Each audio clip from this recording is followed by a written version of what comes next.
Buff lang sana yung gusto niya kuhanin para nagkaroon pa ng clear against Spark Omega. Moment na yun!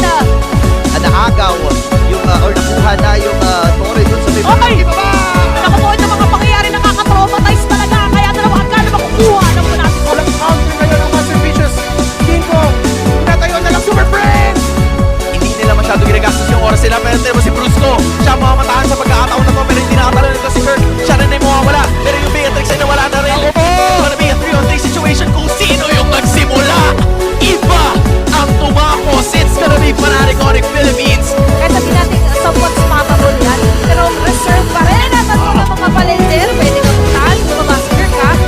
Move, legal din. Habang si Kay, yung Super ng Mio sa'yo nandun. Si Superman, yung Supermate, yung Monstermate. Pinipit na sila lahat. Sa may ultimate naman dito si Superman kayo naman. Si Zia ay makapit pa rin ang Benny takes the kill. At mukhang isusunod pa nila dito si... Dinaanan din yung long push. At Ay! Grabe naman! Grabe! pero sabi nila nasa paligid yung golem. Kunin mo na natin to. At ito na naman si Super Prince tumatambay sa loob ng jungle ng DNID. Nagre-recall pa